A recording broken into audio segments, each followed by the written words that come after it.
Entrant dans la salle hier matin, j'ai d'abord fait un effort, oublier qu'il est mon frère et qu'elle est une amie.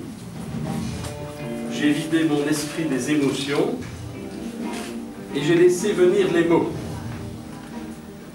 Et les premiers mots qui me sont venus à la rencontre de cette installation croisée ont été pourrir, évanescence, esprit, intériorité, rémanence, impression, souvenir, trace, mélancolie, hésitation, passé, avenir et entre réel et imaginaire.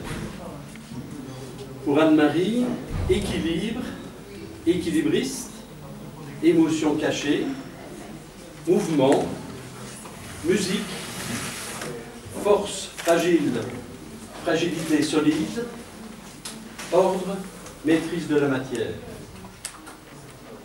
Les deux artistes se complètent merveilleusement dans les tonalités, mais aussi dans la différence des propos, qui donne à cette exposition un équilibre particulier.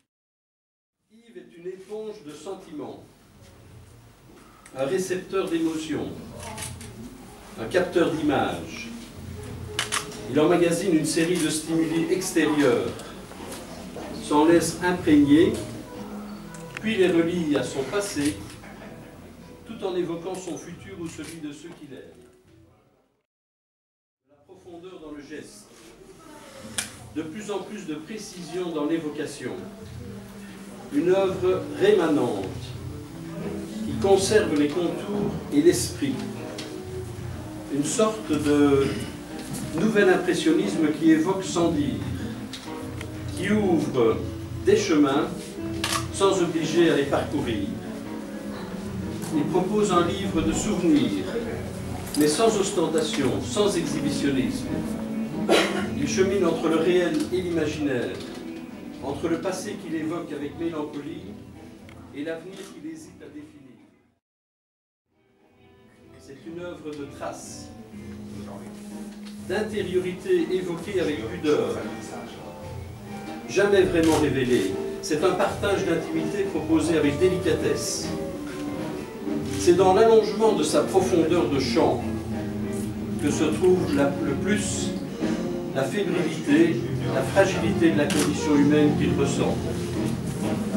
Quelquefois, au gré de ces digressions volontaires, apparaît une image imprévue, un sujet, une ombre dont après il renforce la présence, et c'est alors comme si l'esprit, comme si l'âme du souvenir accompagnait son geste, comme si le hasard venait lui rappeler qu'il n'existe pas de hasard, que tout est relié, qu'il y a simplement des lumières qui s'allument, d'autres qui restent en attente de la réunion des conditions de lieu, d'espace et de temps, que les feux follets qui illuminent notre vie ne sont pas accidentels, mais circonstanciels, et qu'il faut s'ouvrir les yeux et le cœur pour avoir le bonheur de les apercevoir, pour qu'ils éclairent notre chemin.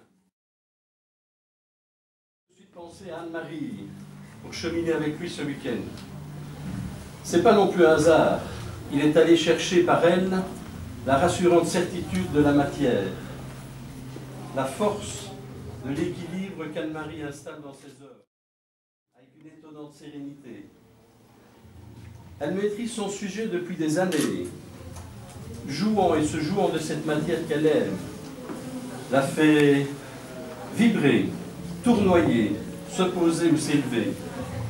Son parcours est une promenade ludique de schiste animé. Mais sous son travail robuste se cachent des émotions, des images de la fragilité des équilibres.